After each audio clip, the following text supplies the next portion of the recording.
اعوذ باللہ من الشیطان الرجیم بسم اللہ الرحمن الرحیم وَإِن كُنتُمْ عَلَى سَفَرٍ وَلَمْ تَجِدُوا كَاتِبًا فَرِهَانٌ مَقْبُوضًا فَإِنْ أَمِنَ بَعْضُكُمْ بَعْضًا فَلْيُؤَدِّ الَّذِي اؤْتُمِنَ أَمَانَتَهُ وَلْيَتَّقِ اللَّهَ رَبَّهُ وَلَا تَكْتُمُوا الشَّهَادَةَ وَمَن يَكْتُمْهَا فَإِنَّهُ آثِمٌ قَلْبُهُ وَاللَّهُ بِمَا تَعْمَلُونَ عَلِيمٌ۔ سورۃ البقرہ آیت نمبر 283 283۔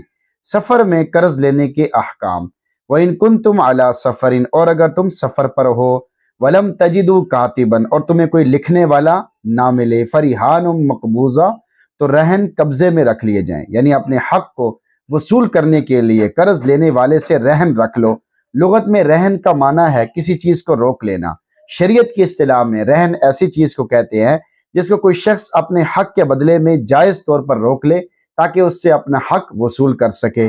فَإِنْ أَمِنَ بَعْضُكُمْ بَعْضًا، ہاں اگر تمہیں ایک دوسرے پر بھروسہ ہو، یقین ہو، اعتماد ہو، یعنی اگر قرض دینے والا قرض لینے والے کی طرف سے مطمئن ہو، قرض دار کی امانت دیانت کی وجہ سے تحریر یا رہن رکھنے کی ضرورت محسوس نہ کرتا ہو، فَلْيُؤَدِّ الَّذِي اؤْتُمِنَ أَمَانَتَهُ، تو جس پر بھروسہ کیا گیا ہے وہ اپنی امانت ٹھیک ٹھیک ادا کرے، یعنی قرض دینے والے کو چاہیے کہ قرض امانت داری کے ساتھ ادا کرے۔ قرض کو امانت اس لیے فرمایا کہ اس میں تحریر اور رہن کی ضرورت نہیں سمجھی گئی اور قرض دار کو امین سمجھ لیا گیا۔ نبی اکرم صلی اللہ علیہ وسلم فرماتے ہیں، لا ایمان لمن لا امانت لہ ولا دین لمن لا عہد لہ، جس میں امانت نہیں اس میں ایمان نہیں، جس میں وعدے کی پابندی نہیں اس میں دین نہیں۔ ولیتق اللہ ربہ، اور اللہ سے ڈرتا رہے جو اس کا رب ہے، یعنی خیانت کرنے اور حق سچ کا انکار کرنے سے ڈرے تاکہ انسان صحیح صحیح فیصلہ کر سکے۔ ولا تکتموا الشہادہ، گواہی کو نہ چھپاؤ، یعنی اے گواہو قرض داروں کے خلاف گواہی کو نہ چھپاؤ اگر وہ خیانت کریں اور ادائے امانت نہ کریں اور واجب الادا، یعنی جو حق واجب ہے اس کو ادا کرنے کے منکر ہو جائیں تو تمہیں چاہیے کہ گواہی دے دو۔ ومن یکتمھا، اور جو شخص گواہی کو چھپائے گا، فإنہ آثم قلبہ، تو بے شک اس کا دل گناہ گار ہے۔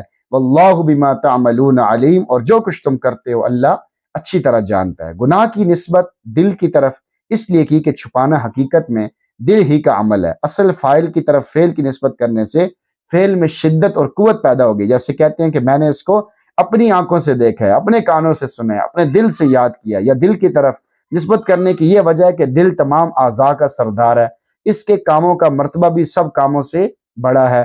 بعض علماء کرام فرماتے ہیں کہ دل کے گناہ گار ہونے سے مراد ہے دل کا مسخ ہو جانا، یعنی جس نے گواہی کو چھپانے کا کام کیا اس کا دل مسخ ہو گیا، برباد ہو گیا، نحوست سے بھر گیا۔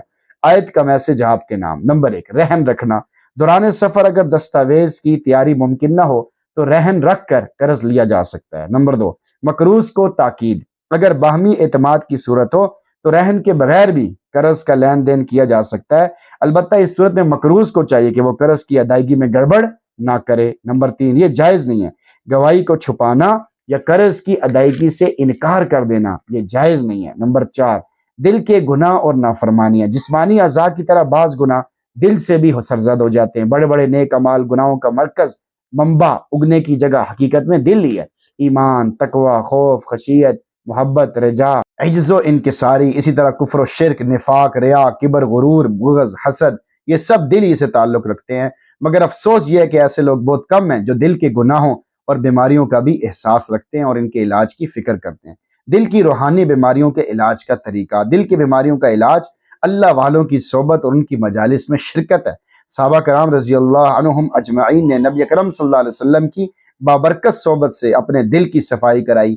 تابعین رحمۃ اللہ علیہ نے صحابہ کرام کی صحبت سے، اور تبع تابعین رحمۃ اللہ علیہم نے تابعین رحمۃ اللہ علیہم کی صحبت سے اپنے دل کو روشن کیا، اور قیامت تک ہر آدمی کا تزکیہ تصفیہ اللہ والوں کی صحبت سے ہوگا۔ اپنے باطن کو روشن کرنے کا یہ بہت آسان اور بہترین طریقہ ہے۔ اللہ والوں کی صحبت سے ہی انسان کو اپنی روحانی بیماریوں کا احساس ہوتا ہے، اور ان کی صحبت سے، یعنی ان کے پاس بیٹھنے سے، ان کی مجلس میں بار بار جانے سے ہی اپنی اصلاح کی فکر لگتی ہے۔ دل بینا بھی کر خدا سے طلب، کہ آنکھ کا نور دل کا نور نہیں، دل کا نور اور چیز ہے، آنکھ کا نور اور چیز ہے۔ جب آدمی اللہ والوں کے پاس بیٹھتا ہے، نیک لوگوں کے پاس بیٹھتا ہے تو خواہشات کم ہوتی ہیں، دنیا کی نفرت بے رغبتی پیدا ہوتی ہے، اس کی برکت سے پھر اللہ تعالیٰ گناہوں سے بچا لیتے ہیں، دھوکہ فراڈ کرنے سے بچا لیتے ہیں، اپنا خوف عطا فرما دیتے ہیں، اپنی محبت عطا فرما دیتے ہیں، کیونکہ اللہ والے اللہ کی محبت میں مستغرق ہوتے ہیں، ہر وقت اللہ کو یاد رکھتے ہیں، کبھی بھی اللہ کو بھولتے نہیں ہیں، صبح ہو، شام ہو، دن ہو، رات ہو، جو بھی حال ہو، ہر حال میں اپنے اللہ کو یاد کرتے رہتے ہیں۔ اس کی برکت سے پھر جو ان کے پاس بیٹھتا ہے، اللہ تعالیٰ اس سے بھی اپنی محبت عطا فرما دیتے ہیں، اپنا شوق اور اپنا خوف عطا فرما دیتے ہیں، جس کی وجہ سے اس کی زندگی بدلتی چلی جاتی ہے۔ اللہ تعالیٰ سے دعا، اللہ تعالیٰ ہم سب کو دینی مجالس میں زیادہ سے زیادہ بیٹھنے کی توفیق نصیب فرمائے، اللہ والوں سے جڑنے کی توفیق نصیب فرمائے، اور ہم سب کو قرآن پڑھنے، سننے، سمجھنے کا بھی اہتمام نصیب فرمائے۔ آمین۔